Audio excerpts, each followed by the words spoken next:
बिस्मिल्लाहिर्रहमानिर्रहीम। आज मौलिक अकाउंटिंग जिसका कोड है 7707, उसका मई जून 2016 का पेपर 2 करने जा रहे हैं। Paper 2 question number 1 and 2 already recorded हैं। अगर आप क्राचियंस एकेडमी के यूट्यूब चैनल की प्लेलिस्ट पे जाएं तो नॉट ओनली आपको ये 2 क्वेश्चन मई जून 2016 के फोल्डर में मिलेंगे, इसके अलावा 2020 से लेके 2017 विंटर समर के पेपर्स भी पेपर 2 के आपको मिलेंगे। और पेपर 1 जो MCQs से रिलेट है उसका क्वेश्चन नंबर बल्कि 2020 से लेके 2012 विंटर समर दोनों जो पेपर हैं उनके तमाम जो क्वेश्चंस हैं वो सब आपको वहाँ पर मिलेंगे। इसके अलावा कैम्ब्रिज का जो स्पेसिमेन पेपर है जो कैम्ब्रिज की वेबसाइट के ऊपर है वो भी पेपर 1 पेपर 2 मौजूद हैं, तो आप जाकर देख सकते हैं। आज हम अपने लेक्चर का स्टार्ट करते हैं क्वेश्चन नंबर 3 से। क्वेश्चन नंबर 3 जो है उसमें देखें वो क्या कहता है आपसे। It's something about single entry where the traders do not maintain complete accounting records. Alif is a trader. He doesn't maintain a full set of accounting records, but the following information is available. तो ये information तो available है लेकिन complete in a way when we talk about the double entry system की हम बात करते हैं, dual system जिसमें डेबिट और क्रेडिट्स होते हैं, तो complete आप accounting records बुक्स ऑफ का प्राइम एंट्री जिसे कहते हैं उसे भी रिकॉर्ड कर रहे होते हैं। इसके अलावा प्रॉपरली जो है डेबिट और क्रेडिट्स हर तरीके से रिकॉर्डिंग आपकी होती है। ऐसा कुछ नहीं होता। नॉर्मली जो छोटे ट्रेडर्स होते हैं आपके उनके लिए पॉसिबल भी नहीं होता कि वो इतनी एक्सपर्टीज़ के लोग जो है जो अकाउंटिंग का काम जानते हैं उनको रखें, तो वो अपना काम चलाते हैं। लेकिन वो जो काम चलाते हैं उससे उनको एग्जैक्टली पता होता है कि जो जिस इंफॉर्मेशन की ज़रूरत होती है उनको वो उससे मिल जाती है। और हम क्योंकि अकाउंटिंग सीख रहे हैं तो जो मिसिंग इन्फॉर्मेशन है जो दी हुई अपेरेंटली नहीं होती वो फिर हम कैलकुलेट कर लेते हैं डिफरेंट फिगर्स की मदद से। This is all about single entry. तो summarise bank transactions for the year ended 31 March 2016। 2016 की जो समराइज ट्रांजेक्शन्स थी, रिसीट्स आपकी इतनी हुई हैं और पेमेंट्स आपकी इतनी हुई हैं। अगर आप इनको टोटल कर, रिसीट्स क्या हुई हैं, ट्रेड रिसीवेबल जो कस्टमर्स थे जिनको आपने उधार क्रेडिट में माल फ़रोख्त किया था उनसे आपको पैसा मिला 32,000 का। कैश सेल्स बैंक जो कैश सेल्स आपने करी थी, कैश के थ्रू जो सेल्स की थी वो पैसा बैंक के अंदर जमा कराया $7,400।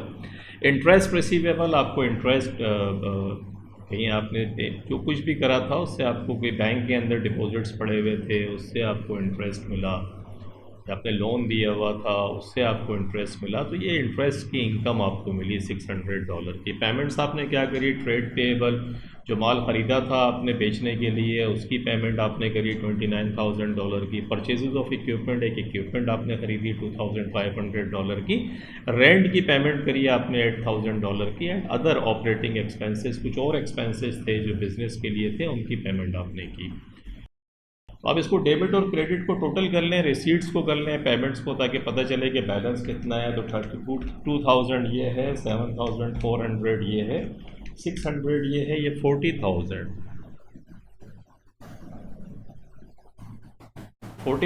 रिसीट्स है आपकी।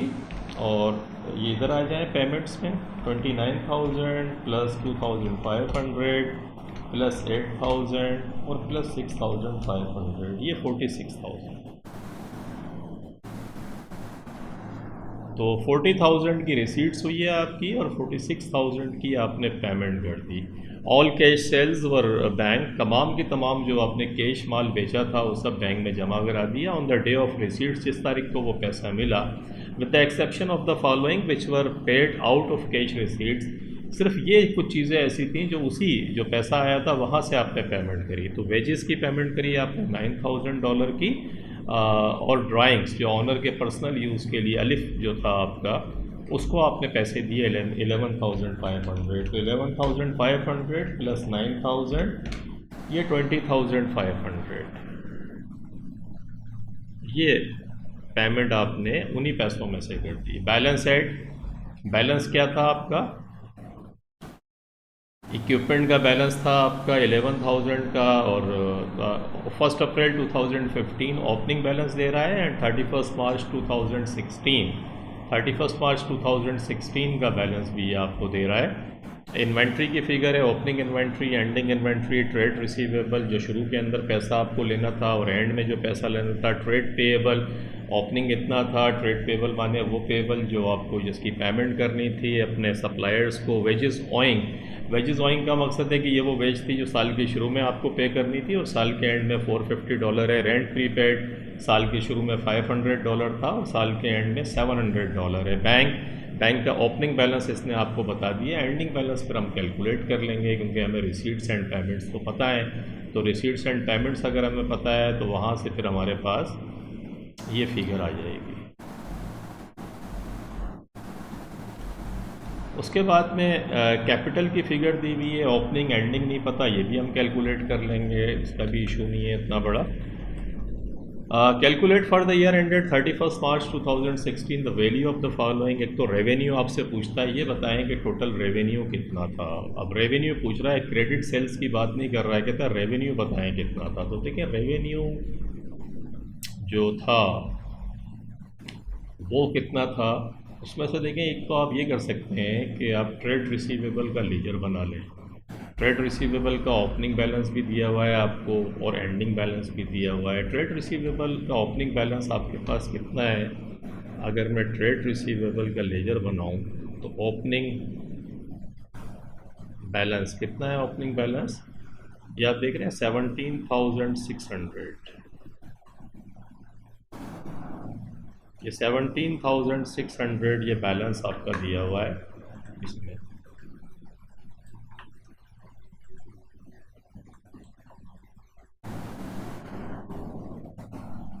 और एंडिंग बैलेंस कितना दिया हुआ है ये देख रहे हैं आप, एंडिंग बैलेंस है इसका 18,350। तो balance PD, ending balance CD, assets का जो क्रेडिट बैलेंस, एसेट्स का जो सीडी होता है, क्योंकि एसेट्स की डेबिट साइड बड़ी होती है तो बैलेंस सीडी कहाँ लिखेंगे, क्रेडिट साइड पे 18,350। 18,350 ये आपका बैलेंस है। अब इसमें ट्रांजेक्शन्स देख लें क्या क्या हुई हैं। एक ट्रांजेक्शन वो कहता है आपसे कि ट्रेड रिसीवेबल रिसीट्स का मकसद है कस्टमर्स ने आपको पैसा दिया, जब पैसा देंगे तो क्या एंट्री पास करेंगे, बैंक डेबिट और ट्रेड रिसीवेबल क्रेडिट। 32,000 ये आपके पास एंट्रीज़ हो गई। इसके अलावा तो और ट्रेड रिसीवेबल का कुछ आपको नहीं दिया हुआ है। तो इससे हम कर क्या रहे हैं, एक्चुअली हम इससे क्रेडिट सेल्स निकाल रहे हैं कि हमारी क्रेडिट सेल्स कितनी है। तो देखें ये ओपनिंग बैलेंस एंडिंग बैलेंस दिए हुए थे, हमने लेजर में लिख दिए सिंपल।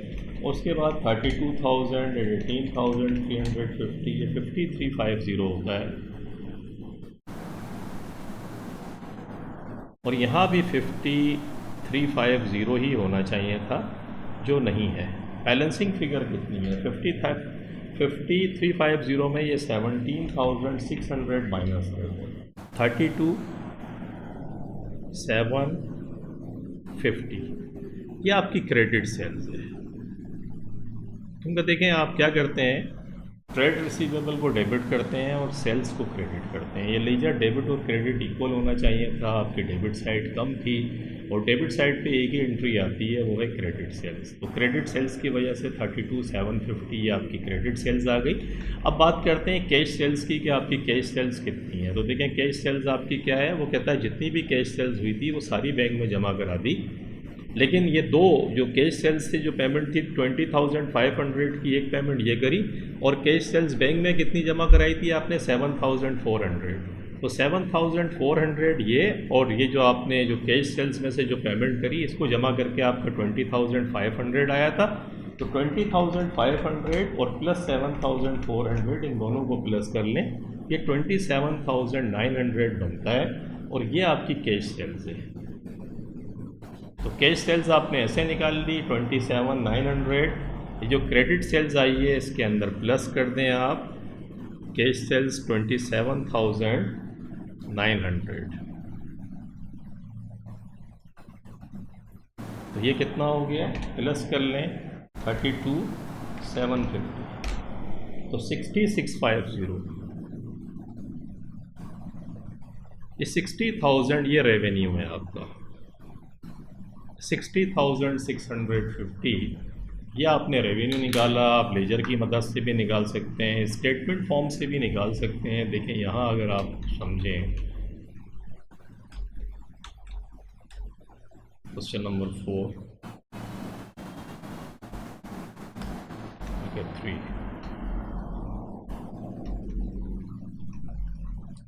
6650 हमने कितना निकाला इसको, 6650।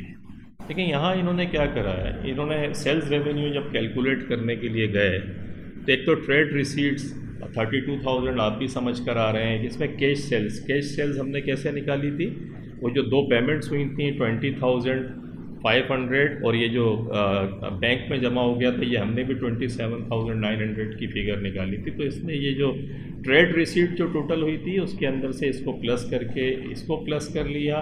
ट्रेड रिसीवेबल जो 31 मार्च जो एंडिंग वाला बैलेंस था, एंडिंग बैलेंस को इसने क्या करा, प्लस कर लिया और ओपनिंग बैलेंस को माइनस कर दिया। तो वो जो डिफरेंस फिगर है वो 60,650। तो चाहे लेजर के तरीके से आप बना लें, क्योंकि एंडिंग का बैलेंस क्या करेंगे, एंडिंग का बैलेंस प्लस करके ओपनिंग का जो आपका बैलेंस है वो आप माइनस कर देंगे। हमने भी देखें यही करा था कि ओपनिंग के बैलेंस को हमने ये माइनस करके बैलेंस, क्योंकि एंडिंग का बैलेंस ये 32,000 था, हमने ये सिर्फ ये करा कि क्रेडिट सेल्स अलग से निकाल ली, जो एंडिंग बैलेंस था और 32,000 जो रिसीट्स हुई थी, जो पैसा क्रेडिट हुआ था, इन दोनों को प्लस करके ओपनिंग माइनस करके हमने क्रेडिट सेल्स निकाल ली। उसमें कैश सेल्स को प्लस कर दिया। तो आपको ये अच्छा लगता है ये कर लें, ऐसे भी कर सकते हैं, कैश सेल्स रिसीट्स के अंदर प्लस करें, एंडिंग ट्रेड रिसीवेबल को प्लस कर दें और ओपनिंग वाले को माइनस कर दें, तो भी आपके पास वही फिगर निकलेगी।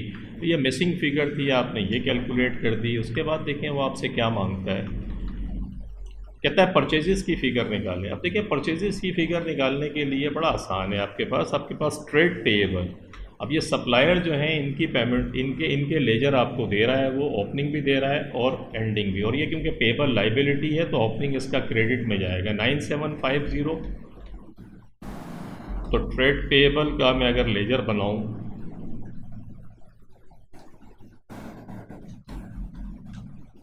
बैलेंस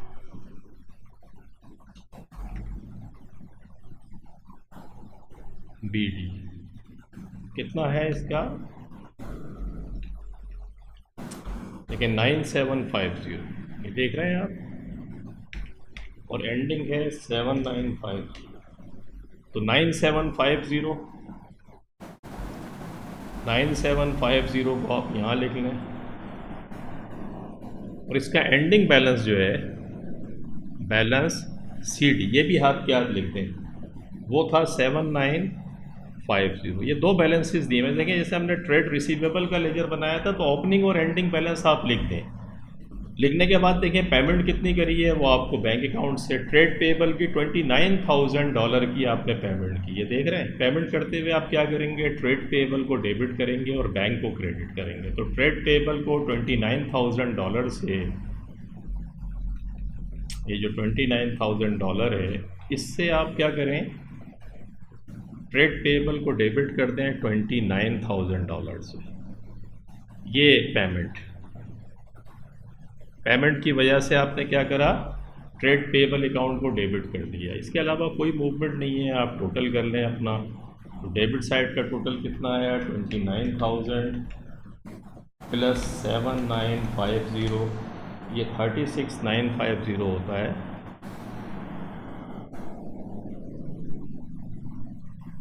और देखें ये जो क्रेडिट साइड है आपकी, ये भी डेबिट और क्रेडिट इक्वल होनी चाहिए। तो 36,950 से इसको भी होना चाहिए, ये है नहीं। इसमें से ओपनिंग को माइनस कर दें, जैसे वहाँ आपने करा था 9750 माइनस किया तो 27,200 ये परचेज आ गया। 27,200 ये आपकी परचेजेस आ गई। और परचेजेस क्यों आई, सिंपल ट्रेड पेएबल के लेजर से आपने निकाल लिया कि आपका ओपनिंग बैलेंस दिया हुआ था 9750 एंड एंडिंग बैलेंस दिया हुआ था। पेएबल से आपने अब ट्रेड पेएबल क्रेडिट कब होता है, डेफिनेटली जब क्रेडिट होता है जब आप माल ख़रीदते हैं। तो जो बैलेंसिंग फिगर है वो एक्चुअली जो आपने माल ख़रीदा उसकी वजह से हुई, वो आ गई 27,200 आपके पास। तो ये ट्रेड जो पेमेंट करी थी वो आ गई। इसमें आपने जो ओपनिंग का बैलेंस था, बल्कि एंडिंग बैलेंस जो था, क्योंकि लाइबिलिटी, एंडिंग बैलेंस को आपने प्लस कर लिया और ओपनिंग वाला जो था उसको माइनस कर दिया स्टेटमेंट फॉर्म के अंदर। बात वही है जो हमने निकाला, ये देख रहे हैं 7950 ये एंडिंग है और ये 29,000 में इसने प्लस कर दिया और ओपनिंग को माइनस कर दिया। तो आप लेजर के कंसेप्ट्स को यूज़ करके ये दोनों फिगर्स बड़े आराम से निकाल सकते हैं जैसे हमने निकाली। और निकालने के बाद में आप डेबिट क्रेडिट करने के बाद अब देखें तीसरा क्या पूछता है, कहते हैं prepare the income statement for the year ended 31 March 2016 कि इनकम स्टेटमेंट आपको बनानी है। अब income statement for the year ended 31 March 2016, तो इनकम स्टेटमेंट बनाना आसान है। देखें रेवेन्यू आप निकाल चुके थे, रेवेन्यू जब आपके पास आ गया 60,000, ये देखें रेवेन्यू आपके पास आ गया था 60,000, अभी हम निकाल कर आ रहे हैं। ओपनिंग इन्वेंट्री सवाल के अंदर उसने आपको दी हुई है, परचेजेज आपने निकाली है अभी। ओपनिंग इन्वेंट्री देखें ये तो सिंपल फॉर्मेट है, ओपनिंग इन्वेंट्री इसने सवाल के अंदर आपको दी हुई है। ये देखें ओपनिंग इन्वेंट्री 12,000 और एंडिंग इन्वेंट्री है 11,500। तो ओपनिंग इन्वेंट्री ये आपके पास ये आ गई 12,000 और एंडिंग इन्वेंट्री 11,500। ये आप देख रहे हैं परचेजेस आपने निकाली थी, तो ओपनिंग इन्वेंट्री परचेजेस को प्लस किया, goods available for sales, ending inventory minus करी, कॉस्ट ऑफ सेल्स आ गई, सेल्स में से कॉस्ट ऑफ सेल्स को माइनस करा तो यू गेट ग्रॉस प्रॉफिट 32,950 आपका ग्रॉस प्रॉफिट आ गया, plus other income. Other income आपको पता है, मैं अभी बता के आ रहा हूँ। अब आपको फिगर देखनी है कि इनकम और एक्सपेंस। तो अदर इनकम इंटरेस्ट रिसीवेबल, आपने देखा था इंटरेस्ट रिसीवेबल जो था आपके पास, ये आपको उसने ऊपर ही दिया है इंटरेस्ट रिसीवेबल 600 रिसीड, ये पैसा आपके पास आया है तो इनकम आपने कमा ली, इसलिए ये 600 आपने प्लस कर दिया तो आपके पास टोटल ये फिगर आ गई। अब इसमें से लेस कर दें एक्सपेंसेस। एक्सपेंसेस आप देखते हुए आए हैं तो एक्सपेंसेस के अंदर से सबसे पहला एक्सपेंस आपने देखा तो रेंट आपको नज़र आया। देख रहे हैं पेमेंट साइड से देखना शुरू करें तो पेमेंट में रेंट है आपका 8,000, लेकिन रेंट के साथ प्रॉब्लम ये है कि रेंट जब आप नीचे आ रहे हैं तो रेंट आपको बता रहा है रेंट प्रीपेड 500 था और 700 जो है ईयर रेंट के ऊपर है। तो 8,000 ये था जो रेंट की आपने पेमेंट की। इस रेंट की पेमेंट में देखें जब आप पेमेंट कर रहे हैं तो इसमें अगर आप रेंट का लेजर बना लें तो आपको आसानी हो जाएगी, ताकि आप आराम से समझ सकें कि रेंट के साथ क्या हुआ है। तो देखें रेंट का जो बैलेंस था प्रीपेड था, बैलेंस बीडी कितना था, बैलेंस बीडी जो प्रीपेड था वो लिख दें। ये देख रहे हैं रेंट प्रीपेड $500, साल के शुरू में आपके पास प्रीपेड था 500। और सिंपल एक काम करा करें जो मैं बताता हूँ कि बैलेंस सीडी भी हाथ के हाथ करते हैं। बैलेंस सीडी कितना है, जो ईयर एंड के ऊपर प्रीपेड है वो कितना है वो देख लें। यहाँ पे ये 700 देख रहे हैं, तो इसको हाथ के हाथ एसेट है 700 का यहाँ लिख दें उठा के इसको। अब आप देखें पेमेंट हुई है, पेमेंट क्या करेंगे, रेंट एक्सपेंस को डेबिट करेंगे, बैंक को क्रेडिट करेंगे। कितनी पेमेंट करी है आपने 8,000 की पेमेंट करी, तो 8,000 से इसको डेबिट कर दें। बैंक की वजह से 8,000 से डेबिट हो गया। अब जब डेबिट हुआ तो देखें ये 8,500 आ गया और यहाँ भी 8,500 आना था आपका, लेकिन 8,500 है तो नहीं। 8,500 माइनस 700 7,800 ये एक्चुअली इनकम स्टेटमेंट। इस साल का जो एक्सपेंस है रेंट एक्सपेंस वो 7,800 है। 7,800 जो है आप ये समझ आया वो क्यों है, क्योंकि देखिए रेंट आपके पास जो प्रीपेड बाकी बचा है वो 700 बाकी बचा। कुछ आपने पहले पे किया हुआ था प्रीवियस ईयर्स के अंदर जिसका बेनिफिट आपको इस साल मिलना था, वो $500 था। मज़ीद आपने रेंट पे कर दिया 8,000, तो टोटल पेमेंट आपने कितनी करी, $8,500 की आपने पेमेंट करी। जो प्रीपेड बच गया जो नेक्स्ट ईयर आपको बेनिफिट देगा वो 700 देगा। तो 8,500 में से 700 माइनस किया तो 7,800, ये 7,800 देख रहे हैं आपके पास यहाँ आ गया रेंट। इसके अंदर भी ये देखें ओपनिंग को प्लस कर दिया है इसने, एंडिंग को माइनस कर दिया, तो यहाँ ये फिगर आ गई। अदर एक्सपेंसेस के अंदर अदर ऑपरेटिंग एक्सपेंसेस, तो यहाँ देखें अदर ऑपरेटिंग एक्सपेंसेस आपके यहाँ सवाल के अंदर ही आपको दिए हुए थे। अगर आप देखें ये देख रहे हैं अदर ऑपरेटिंग एक्सपेंसेस, इसमें कोई एडजस्टमेंट नहीं है क्योंकि अदर ऑपरेटिंग एक्सपेंसेस का तो जिक्र ही नहीं है। तो अदर ऑपरेटिंग एक्सपेंसेस आप ऐसे ही 6500 लिख दें। वेजेस की अगर बात करें तो इसके अंदर एडजस्टमेंट है। देखें वेजेस आपने कितनी पे करी है, यहाँ इसने बताया कि वेजेस आपने $9000 पे करी थी। वो जो कैश सेल्स हुई थी उसमें से 9000 वेजेस ये है, और वेजेस ओइंग साल के शुरू में वेजेस कितनी पे करनी थी 300। तो ये 9000 वेजेस में से 300 आपने जो शुरू में पेमेंट करनी थी वो कर दी होगी, उसको माइनस कर दें। और जो एंडिंग वाली है 450, जो अभी मज़ीद वेजेस लोगों ने काम तो कर लिया, आपने जिसकी पेमेंट नहीं करी उसको प्लस कर दें, तो 9150 बनता है। इसका आसान तरीका ये है कि वेजेस का भी चाहें तो लेजर बना लें अगर आप समझना चाह रहे हैं तो। वेजेस का बैलेंस बीडी किधर था, बैलेंस बीडी देखें वेजेस का, क्योंकि ओइंग था लाइबिलिटी थी, तो लाइबिलिटी का क्रेडिट बैलेंस होता है, मैं बता के आ रहा हूँ। ये ओपनिंग बैलेंस हो गया लाइबिलिटी का, और लाइबिलिटी का एंडिंग बैलेंस सीडी कितना है एंडिंग बैलेंस है 450 जो आपको पे करना है, तो 450 को यहाँ लिख दें।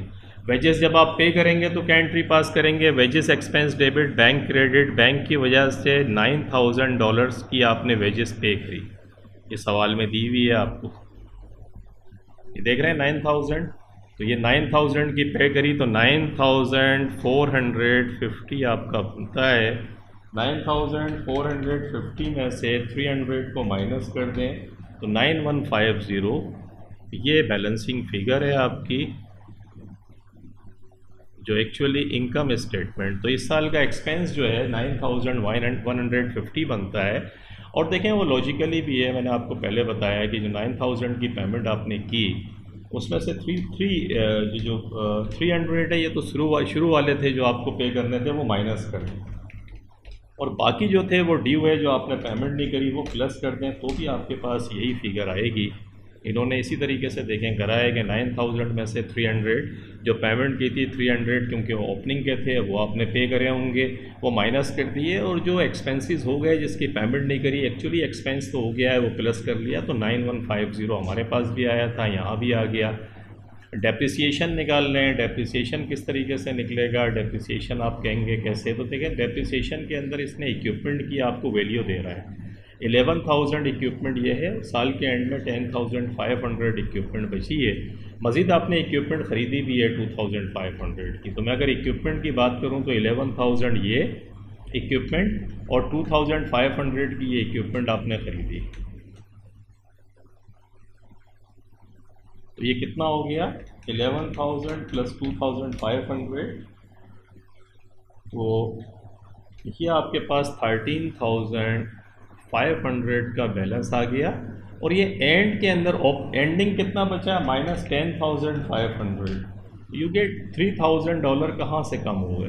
ये जो कम हुए हैं ये रिडक्शन इन वैल्यू में आपको समझा के आ रहा हूँ सिंपल इस कंसेप्ट के तहत कि दो जो फिगर्स हैं इनके बीच का डिफरेंस अगर वैल्यू कम हो रही है तो वो डेप्रिसिएशन कहलाता है।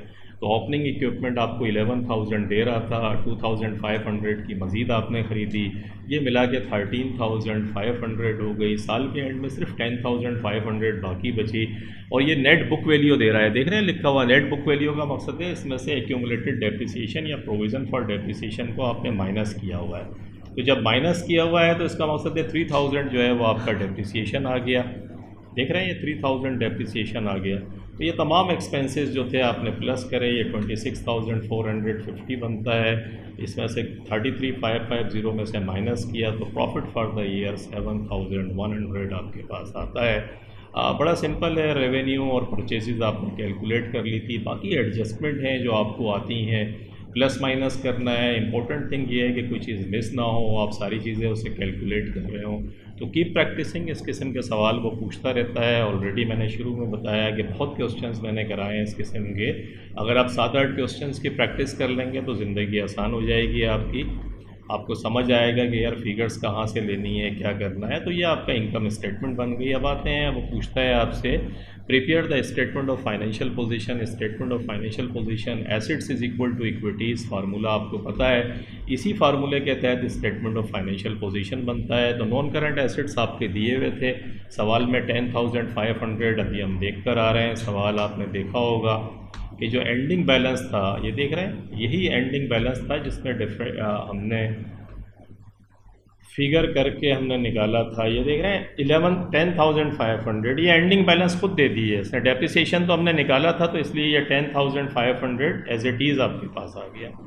करंट एसेट्स के अंदर अभी हम बना के आ रहे हैं इनकम स्टेटमेंट। एंडिंग इन्वेंट्री आपको पता है 11,500 की दी हुई है। एंडिंग ट्रेड रिसीवेबल अभी हम कैलकुलेट करके आ रहे हैं 18,350 है। अदर रिसीवेबल में से प्रीपेड रेंट हमने अभी निकाला था, ये भी करंट एसेट्स है हमारा 700।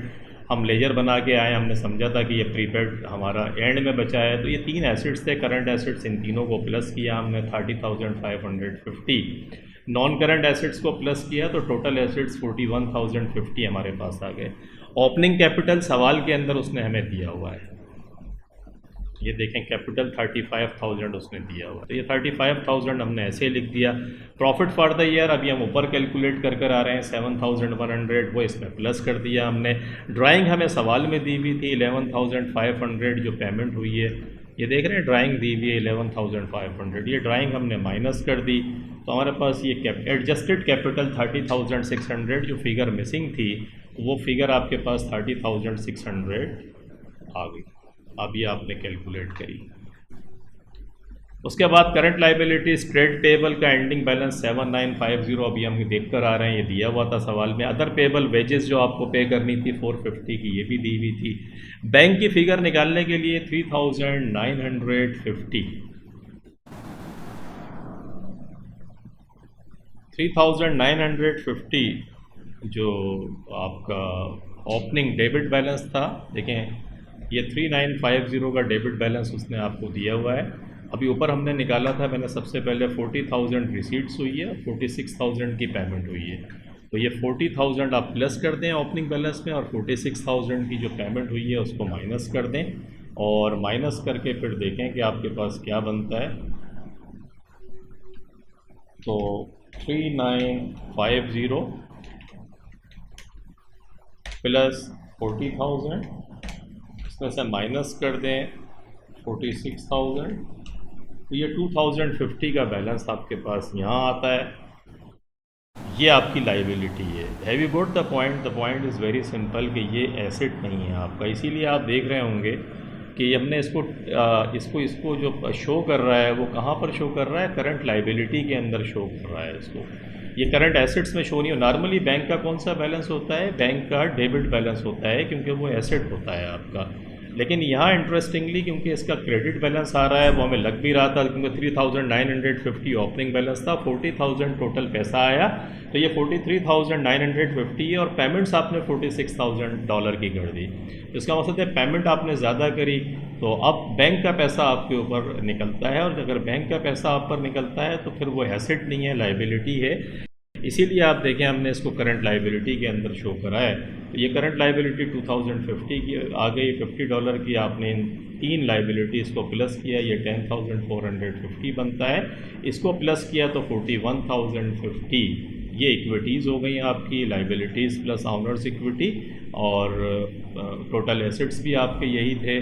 तो इस तरीके से ये सवाल आपका पूरा हुआ। क्वेश्चन नंबर 3 इसके अंदर इम्पोर्टेंट था, सिंगल एंट्री का कंसेप्ट था कि कुछ मिसिंग फिगर्स आपको कैलकुलेट करनी थी, वो आपने कैलकुलेट करी, इनकम स्टेटमेंट बनाना था। तो अगर आपको राइटली पता है कि कौन सी चीज़ कहाँ पुट इन करते हैं, कहाँ रखते हैं, तो सवाल आसान था। कुछ एडजस्टमेंट थी, इस किस्म के सवाल जैसे कि मैंने पहले भी कहा कि पूछता है एग्जामिनर, और इसका तरीका यही है कि आप प्रैक्टिस करें बार बार, तो वो एडजस्टमेंट जो है ना वो आपकी समझ में खुद आती रहेगी कि यार अच्छा ये था तो ऐसे बनाएंगे, ये एडजस्टेड फिगर यहाँ आएगी, एसेट्स है तो वहाँ चला जाएगा, ये लाइबिलिटी है तो कहाँ जाएगी। तो ये प्रैक्टिस करने से आपको पता चलेगा। कंसेप्चुअली आप समझ भी लेंगे ना तो अगेन आई से कि बहुत ज़्यादा फ़ायदा नहीं होने वाला आपको। आप प्रैक्टिस करें बार बार, और इस सवाल को खुद आपने समझ लिया ना अब क्या हुआ है, अब इसको बंद करें, खुद से करें इस सवाल को, then you will get the confidence. तो होप आपकी समझ आया होगा, अच्छा लगा होगा। इंशाल्लाह फिर मिलते हैं अगले इसी क्वेश्चन नंबर 4 के साथ। Meantime keep practising and smiling. Take care, अपना बहुत ख्याल रखिएगा। Thank you very much for watching the video. अल्लाह हाफिज़।